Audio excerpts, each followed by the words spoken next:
नमस्कार, SBT news में आपका स्वागत है। पेश है 15 फरवरी बुधवार दोपहर 3:15 बजे राजस्थान की 15 बड़ी खबरें।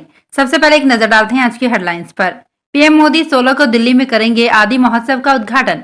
पूर्व सीजेआई गोगोई ने राज्यसभा में कोई सवाल नहीं पूछा। एसबीआई ने एमसीएलआर बढ़ाए, महंगे हुए लोन।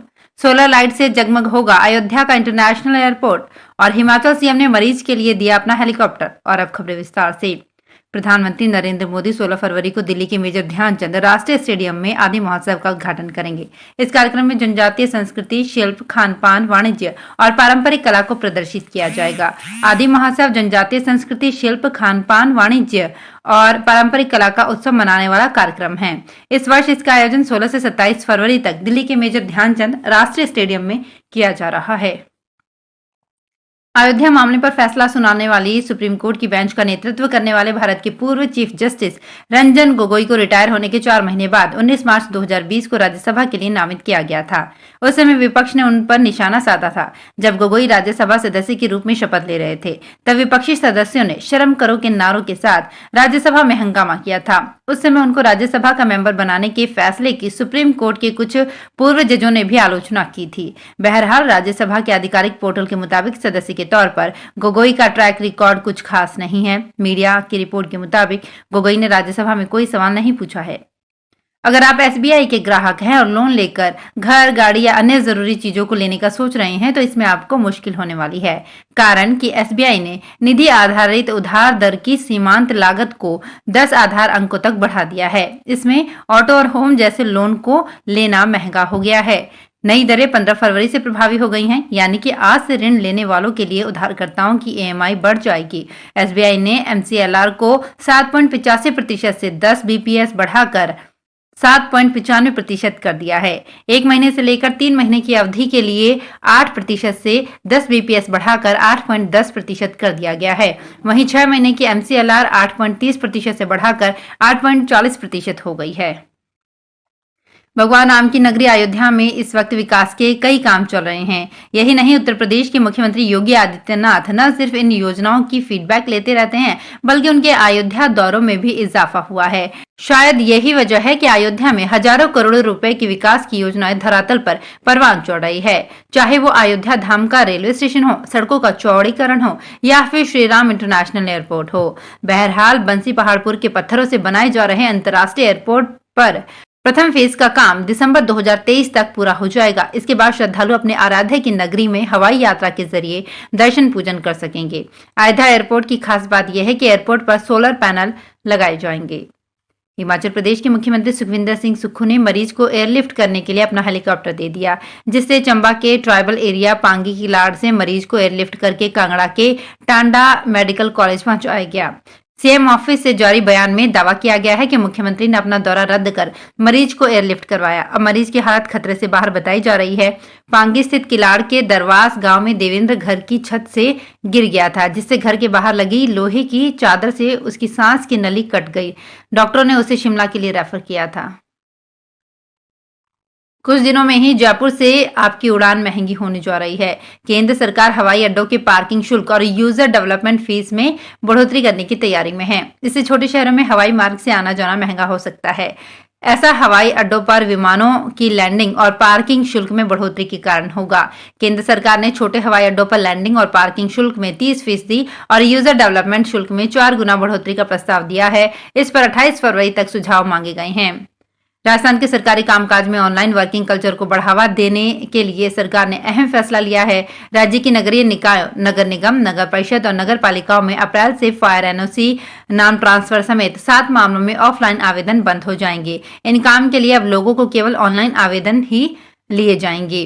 स्वायत्त शासन निदेशालय ने राज्य के सभी निकायों को 1 अप्रैल से ऑफलाइन आवेदनों के निस्तारण की प्रक्रिया को खत्म करने के निर्देश दिए हैं।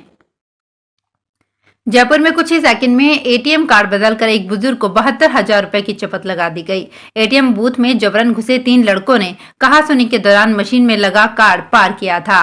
बैंक पासबुक में एंट्री पर एटीएम कार्ड बदलकर अकाउंट से 72,000 चोरी का पता चला। इसके बाद झोटवाड़ा थाने में पीड़ित ने ठगी का मामला दर्ज कराया। पुलिस एटीएम बूथ में लगे सीसीटीवी फुटेज को खंगालने में लगी है। नगर निगम कोटा दक्षिण के पार्षदों के आरोपों निंदा प्रस्ताव के बाद अतिरिक्त आयुक्त अंबालाल मीणा को कार्य मुक्त करने का प्रस्ताव डीएलबी को भेजा गया है। इसमें मीणा पर कार्यवाही करने और नगर निगम से हटाने की अनुशंसा की गई है। कोटा दक्षिण महापौर राजीव अग्रवाल ने ये पत्र डीएलबी को भेजा है। 4 फरवरी को कोटा नगर निगम दक्षिण की बोर्ड बजट बैठक में पक्ष और विपक्ष के सभी पार्षदों ने एक ही सुर में नगर निगम के अधिकारियों पर उनके काम नहीं करने के आरोप लगाए थे। पूरी बोर्ड बैठक में अधिकारी ही निशाने पर रहे थे। राजस्थान में 2 दिन पड़ी सर्दी के बाद अब फिर से मौसम गर्म होना शुरू हो गया है।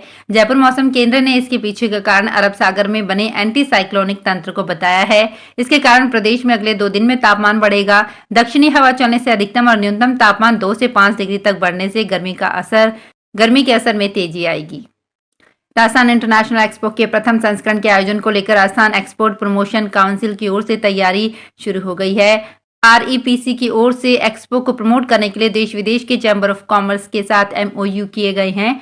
आरईपीसी एवं रासिको के चेयरमैन राजीव अरोड़ा ने बताया कि जोधपुर में आयोजित इस एक्सपो के लिए अधिक से अधिक भागीदारी सुनिश्चित करने के उद्देश्य से हाल ही में नेशनल यूज इंडिया चैम्बर ऑफ कॉमर्स, यूरोल चैम्बर ऑफ कॉमर्स, रशिया एवं global business federation Mid East और यूएई के साथ एमओयू किया गया है। जयपुर समेत पूरे प्रदेश भर में मदरसों में दीनी दुनियावी तालीम के साथ ही बच्चों को स्मार्ट बनाने का दावा करने वाले अल्पसंख्यक विभाग की कार्यशैली पर सवाल उठ रहे हैं। मदरसों में कंप्यूटर्स की संख्या बढ़ाते हुए इंटरनेट कनेक्शन पूरे नहीं होने से बच्चों को भी परेशानी हो रही है। जानकारी के मुताबिक प्रदेश के कुल 3240 मदरसों में से 296 मदरसों को ही कंप्यूटर उपलब्ध करवाए गए हैं, जिनमें भी इंटरनेट कनेक्शन नहीं लगाए गए हैं।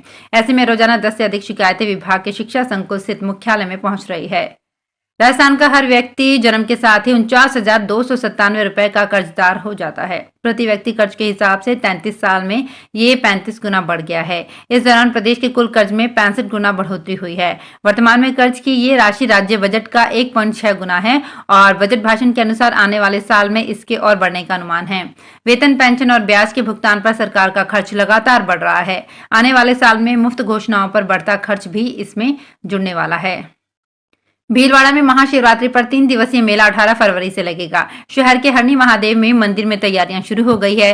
मंदिर ट्रस्ट के महादेव जाट ने बताया कि 3 दिवसीय आयोजन की शुरुआत 18 फरवरी से होगी। इसे लेकर मंदिर ट्रस्ट और हरणी महादेव सेवा समिति ने मंदिर में भक्तों के लिए व्यवस्था की है।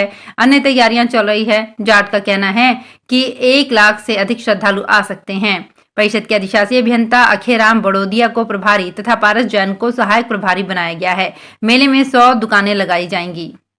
सॉफ्टवेयर अपडेशन के कारण 1 सप्ताह से जन्म मृत्यु प्रमाण पत्र बनाने का पोर्टल नहीं खुल रहा है। इस कारण राजस्थान व जिले के अन्य निकायों में जन्म मृत्यु प्रमाण पत्र बनाने का काम रुक गया है।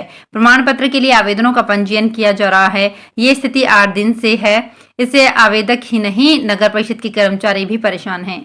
हालांकि लोगों की परेशानी देखते हुए पुराना सॉफ्टवेयर चालू किया गया है। भीलवाड़ा नगर परिषद में 25 जनवरी से अब तक जन्म मृत्यु के 1021 तथा विवाह पंजीयन के 74 आवेदन लंबित हैं। परिषद के अनुसार ई साइन को लेकर सॉफ्टवेयर अपडेट किया जा रहा है।